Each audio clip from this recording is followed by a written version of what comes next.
Hello, everyone, and welcome to The Rundown. I will be your host today, Craig DeLuz, coming at you from the West Coast, the left coast, behind the Iron Curtain, otherwise known as the Sierras. But as we all know, I do not do this program by myself. Hey, welcome to The Rundown, just as my co-host there said. My name is Mike Borski, coming to you live from the East Coast. That's the coast with the most from the co-host with the most. Here on The Rundown, we are back on this special Tuesday. Yes, that would be Taco Tuesday. It's raining tacos from out of the sky. Tacos, no need to ask why. Just open your mouth and close your eyes. It's raining tacos. Raining tacos out in the street. Tacos, all you can eat. Lettuce and shells, cheese and meat. It's raining tacos. Yum, yum, yum, yum, yum, yum. It's like Yes, folks. It is Taco Tuesday. I just got one question for you guys. Did you miss us? Craig, let's tell the folks what happened. We had planned to broadcast while you were on vacation. Yes. And then you realized you were in a third world country and couldn't get connectivity. So we went without. And I had a moral dilemma here. And, do I do this show without you? And I thought, hell, if I was Regis and Kathy Lee was sick, I'd kick her to the curb and take the week off. So that's what I did. Yes. Well, Mike, I got to tell you, it was a phenomenal weekend. It was definitely a week to recharge. Although, once again, being in a third world country, you take our high speed, internet for granted until you try and do what we do on a 3G connection. Yeah. 3G. What are we from Venezuela? Come on. No, that would be Fiji. Fiji. On a Yes. Fiji connection. Yes, Yeah, the Fiji. so- I got the Listen, Fiji connection. But anyway, good time was had. We're back and we're ready to rock and roll and have a good time. Got to admit, I miss talking the news. First of all, doing this show by yourself, at least by myself, is nowhere near as fun because I don't have anyone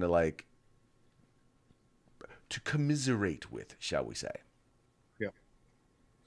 Listen, he may not have had 3G connection there, but he had enough internet speed to send me topless photos every day. And Craig was the only one in the photos. I was in the beach and I was not sending him topless photos every day. Yeah, you were. And I sent them to other friends of ours that we know in the LGBT community. Just so you know. Rate my friend, I call it. Rate my friend. No wonder I doubled in Twitter followers. You did. Yep. Fabulous. Fabulous. Oh my God. Anyway, folks, hey, however you are paying attention to the program, please make sure like, share, subscribe. Like, share, subscribe. Encourage your friends to do the same. Let them know. They can watch us on Facebook. We're on YouTube. You can find us on OpsLens. You can watch us on Spotify. You can also listen wherever you get your podcast. But whatever you do, do it. And once again, encourage your friends to do the same. Do the same. All right, let's go ahead and jump into today's stories. I tell you what, it's been interesting being somewhere else in a third world country and then following the news and not talking necessarily about it with the public. But this first one I wanted to make sure to touch on because it seems to be a thing now. We'll talk a little bit about Democrats losing their minds over gun rights. But right now, what we're dealing with is good guys who are actually standing up and putting up a fight against these criminals. The first story that I wanted to hit on was the shooting. I don't want to call it a mass shooting, but the mass casualty event that involved firearms that took place in Indiana. You guys all know about this. There was someone who decided he was going to, first of all, he took his laptop, he put it in the oven, put some butane in there, and blew that puppy up. I guess because he didn't want people to know what he was plotting or planning or whatever. I don't know why he decided to do that. But then he decided to go to a mall and start shooting people. And needless to say, Indiana, as you may or may not know, has constitutional carry. So there was an individual who was at the mall, a 22-year-old young man with a gun. And, well, let's just say before it could become a considered a quote-unquote mass casualty event, this individual took out the guy with the rifle. Yeah, let's make sure you understand what he had. He had 2 rifles. He had a handgun and more than 100 rounds of ammunition, according to police. He fired 24 rounds from one of the rifles before the Good Samaritan, like you said, 22-year-old with his own pistol, came around the corner, and according to the police chief, used proficient and sound tactics to dispatch the bad guy with, and I think he's put 10 rounds into him. Put the guy down and was like, I bet you he did the whole back into the holster. At least that's how I like to think he did it. Well, what's funny is though, some people are trying to, first of all, they're trying to dismiss the whole idea of a good guy with a gun. Like this is something that never happens.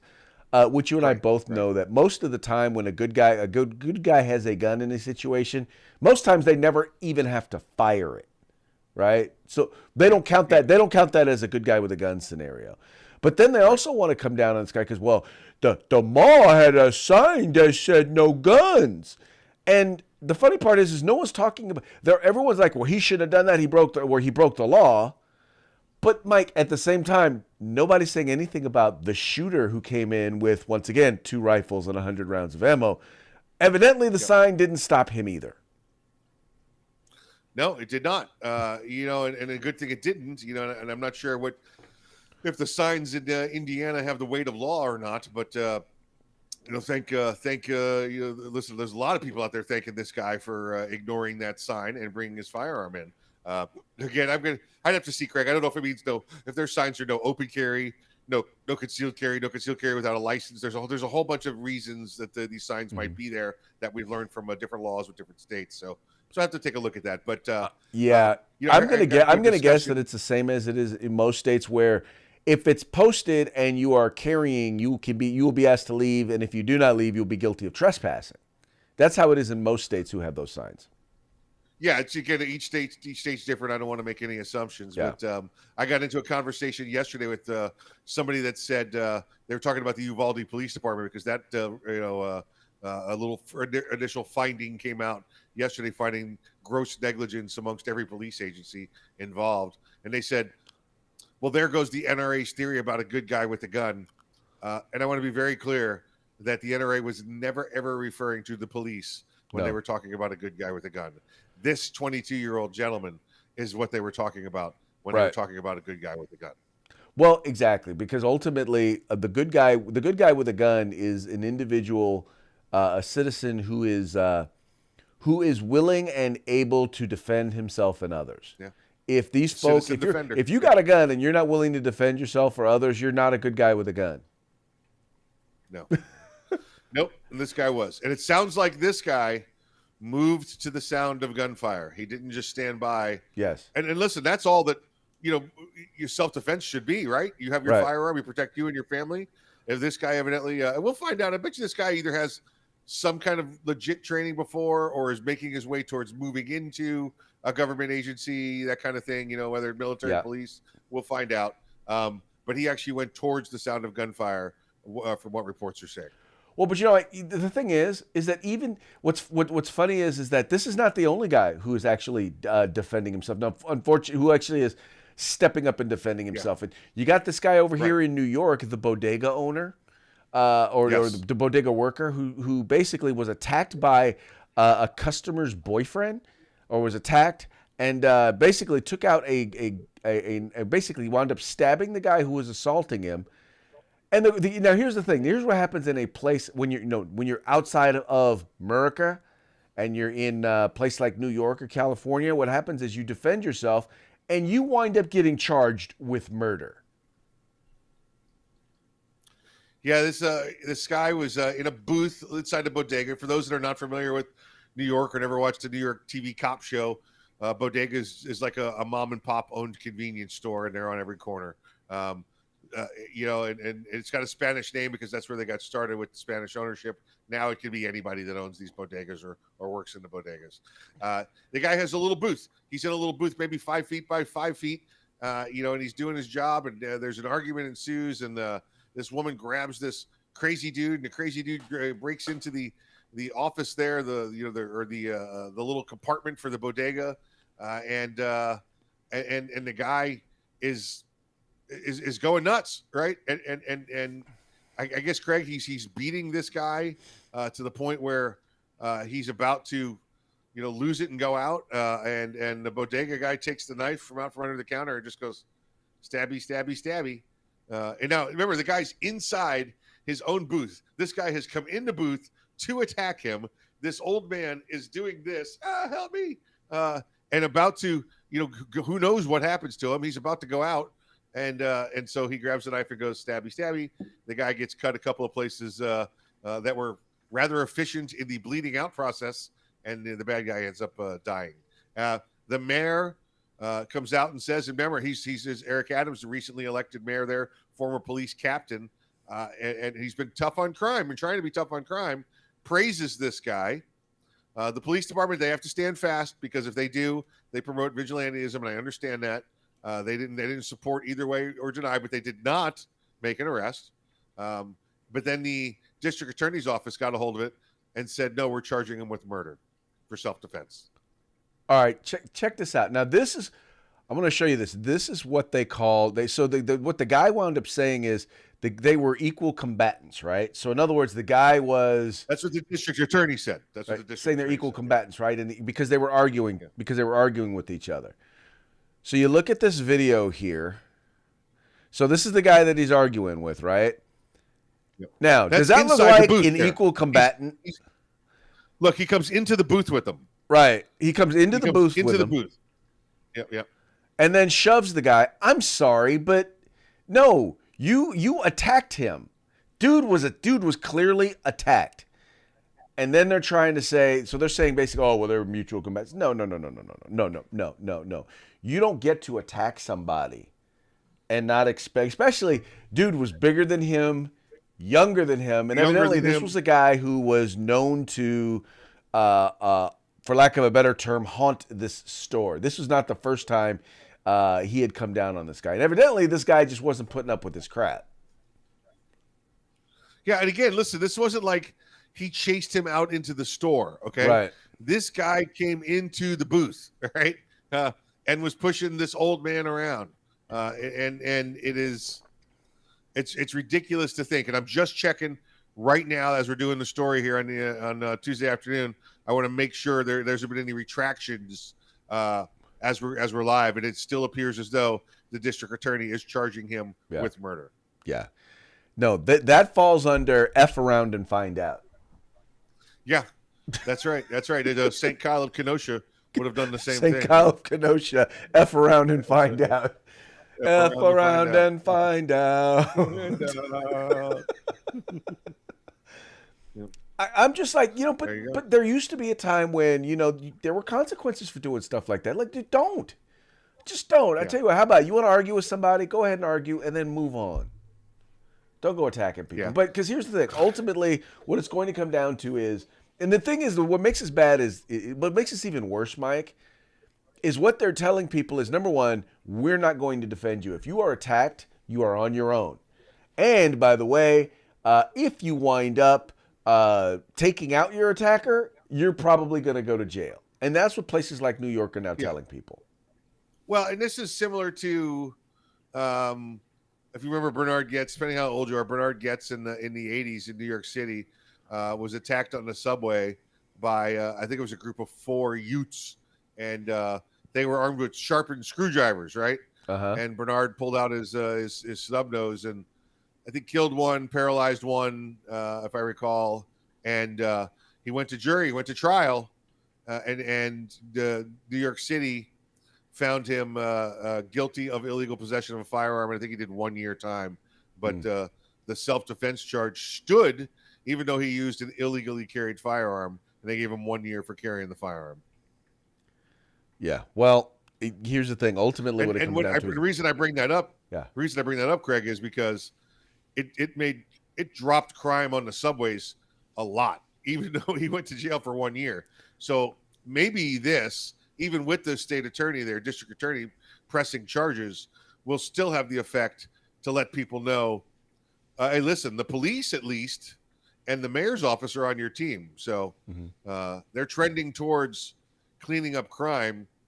I think this is a decent start. You know, I will tell you. So right now California is. I think they just passed a law where it will allow individual citizens to sue firearms retailers or manufacturers when there's a shooting, right? And I was like, maybe what we ought to do is pass a law that will allow individuals to sue politicians who pass laws that allow violent criminals back out on the streets. You get attacked. We could, Greg, except those politicians have complete immunity and they're shielded. Well, that's what I'm saying. All it would take is a law to remove that. That's right. All it would take, and I'm with you. All it would take is a law. I believe that all politicians and judges should be subject to qualified immunity the same way that police officers are. Yep. As long as you don't break the law or violate the Constitution, then you don't have to worry about anything. Well, but Mike, and that feeds into our next story when you start talking about Democrats and basically their 2A syndrome. They are going out of their way to pass laws that they know will not pass constitutional muster, but they know that the system is so frigging. They know that the system is going to be so bad that the courts are so bad that it's going to take forever for people to be able to actually have their day in court and have some of these things addressed. And this was an opinion piece at The Hill where it's talking about Democrats' Second Amendment syndrome, where they're plotting the next big fight over gun rights, where basically what they are attempting to do is to basically make every place a sensitive place.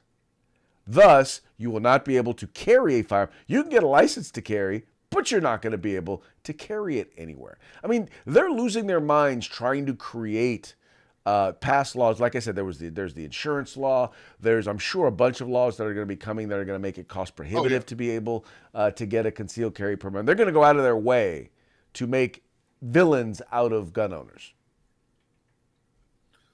Well, and that's what they're trying to do. That's why it's called the Syndrome Plan. If you remember Syndrome from The Incredibles, he tried to turn everything into bad and turn everybody into a superhero. That way he was Syndrome controlling the outcome. And that's what they're trying to do there now, is turn everybody into the bad guy with a firearm by making them all violators for carrying where the justices said they could, but New York State law, brand new New York State law since the ruling, they said, no, we don't think you can carry there. So their way to win is to make every place an illegal place to carry a firearm. Right. And once again, we already know, because the language is already written into the opinion, that you cannot make every place a sensitive place. But once again, that's what they're going to do. And they want to make it just even like sidewalks. But trust me, the New York law that just passed is not going to pass legal muster. And what I'm hoping is they can get some sort of an expedited review since literally it just came out. I mean, the decision just came out. Yep. Hopefully so. But and, it is on the next story as well. Oh, yes. Okay, yeah. So this one here, I'll just pop this one up here real quick. So imagine this. Imagine you had to, first of all, we have this funny thing called freedom of speech, right? Where you kind of get to speak your mind and say what you want, as long as you're not threatening anybody or you're not liable. But here's the point. Even if you do that, even if you say something that is threatening, or if you say something that you lie on somebody else or libelous or something like that, there are laws in place that will punish you. You get in trouble if you violate that. If you abuse your fundamental right, but you don't lose the right. You just are held accountable if you abuse it. Well, in New York, they want gun applicants now, if you're going to apply to get a firearm, let alone get a concealed carry permit, you're going to have to submit your social media accounts for review. So they want to be able to go through your social media. And my question is, Mike, what exactly are they looking for? Are they trying to find out if you have shared any abusive cat videos? Maybe they're concerned that you might be taking inappropriate pictures of your food. I don't know. What exactly do you think they're looking for? Oh, they're looking for one word, the word Trump. They are looking for one reference to the GOP. They're looking at one reference to SCOTUS to prove that you are a white nationalist racist and should not have a firearm. Well, because all of us who are gun owners are white nationalist racists. In case you didn't know. 90% of us, right? Or I guess whatever they're trying to say. And we know that the numbers, false. We know that minority ownership is up to the point where, you're looking at equal numbers across the board now. It's not swaying one way or the other. It's reflected in the population of the United States is what the gun owners are. Right. It is much, much more reflective now. And, the thing is you're right, though, what they're looking for. And the worst part is that think of words that they consider to be trigger words, words like Second Amendment or patriot, right? Yeah. Having the Gadsden flag on your, having the Gadsden flag posted in a picture. I mean, these are all things that they are deemed showing an interest in firearms. These are all things that they consider to be triggers or potentially dangerous. So in other words, you want to buy a gun and you've demonstrated interest in the Second Amendment or firearms, then you are a potential threat in their minds. You are disqualified. Yeah. So I don't know how they think they're going to pull that off. Like I said, like you said previously, that needs a quick review and an injunction put against it. Yes. And once again, I think when you have people who are doing stuff like this, like they've already said, people have said, well, are the numbers on your side? They've asked her on some of these laws, are the numbers on your side? She's like, I don't need the numbers. I don't need the numbers to save lives. In other words, the facts don't matter. And that's their attitude. Right. They believe that this will, that taking people's rights will save lives, then they will take their rights. Yep. And folks, understand that is the mindset of the socialist left. Their attitude is, people, you sheeple out there, you are not smart enough to make decisions for yourself. They, the elite, the intellectual academic elite on the left, they are the only ones smart enough to make decisions for you. And so therefore they will protect you from yourself. Which is odd because these are the same people, by the way, Mike, who believe in like Darwinism and survival of the fittest, right? Yeah. And I'm like, look, yeah, you got to let these folks thin the herd.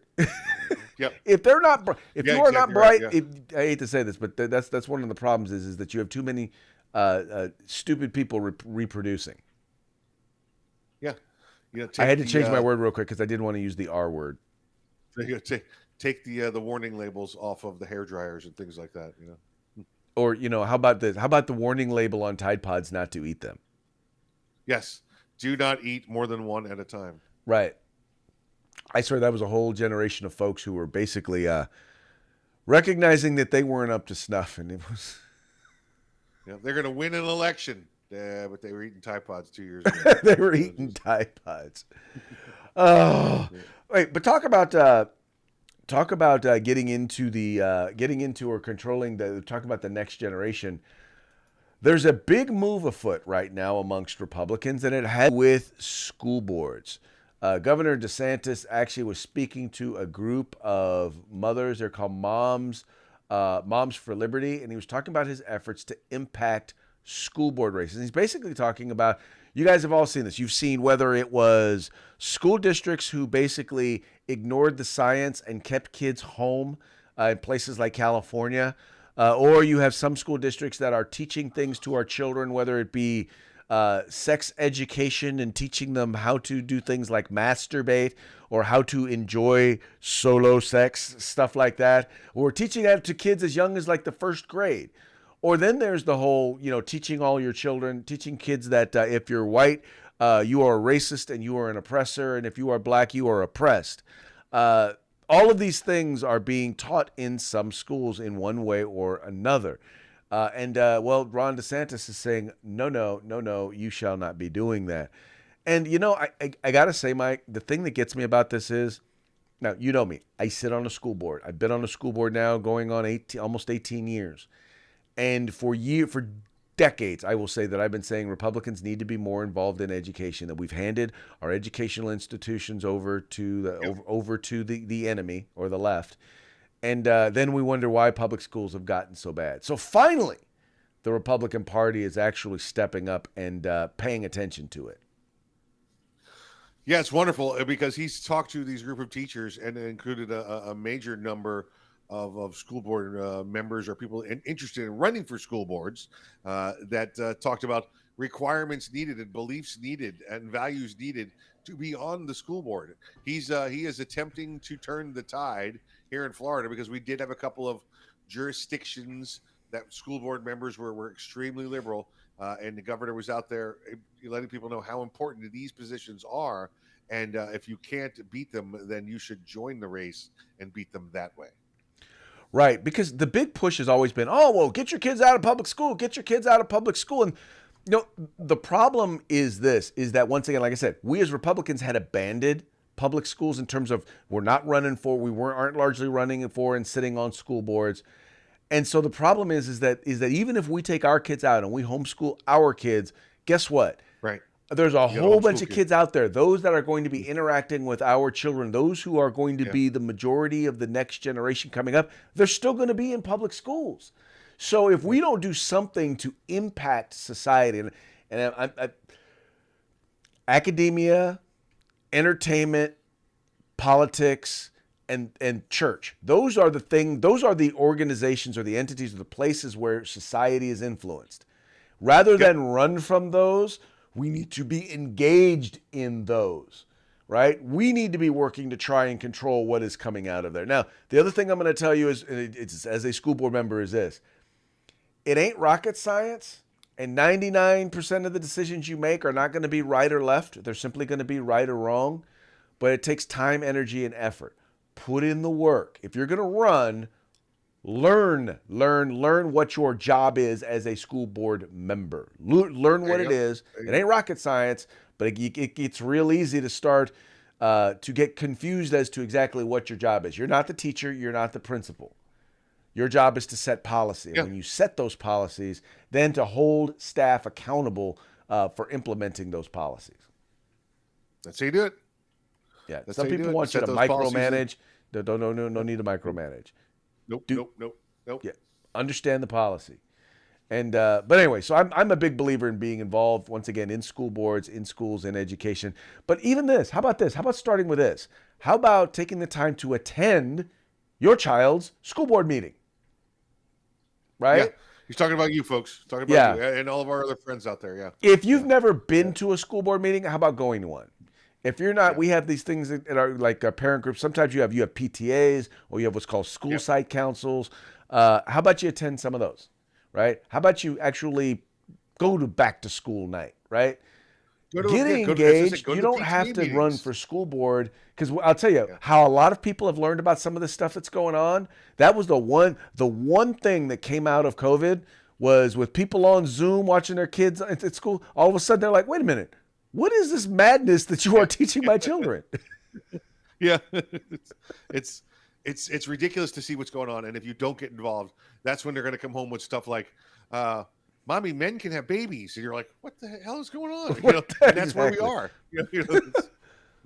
Mommy, I now have pronouns. Yeah, that's it. Yeah, wonderful. Take your pronouns in your room and clean it. All right, wait. Let's move on to our parting shot. Now, in the spirit of our our first few stories, we're talking about the Second Amendment. This was so we're going to do a mic in reverse order of how you sent them to me because I think that the transition kind of flows a little bit better. Yeah. So here's the first one. Wish we had more gun control. This is a guy talking to a genie. The genie says, "Done." Poof. Wait, what? How did I get shot? Because criminals don't care about gun control, and neither should you. Stay strapped or get clapped. I love it. So the genie shot him. I love it. Yes, the genie shot him. But that's the truth. I want more gun control. Okay, boom. Trying to explain to people that gun control only limits law-abiding citizens I don't That's right. understand why that is such a hard concept for the left to get. Yeah. Yep. Absolutely right. Now this next one is a bit of a throwback, but I think that it speaks to as we have an upcoming election, and we're going to eventually have an upcoming presidential election. This one just makes sense. It's got Vladimir Putin on there. It's got the Pooter, and then the saying, "Don't let Russia interfere in 2020." So it's a bit of a throwback, but then it says hashtag demand voter ID.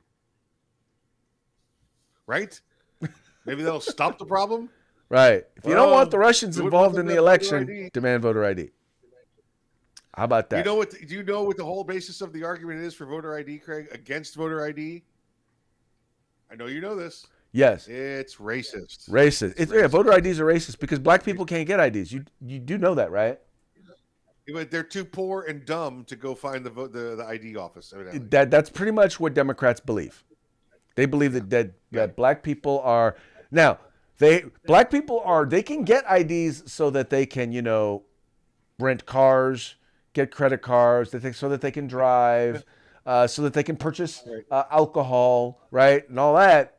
They got no problem getting IDs for that. But for some reason, that elusive ID that you need to vote, they can't get that. Yeah, they can't find it. Yeah, right.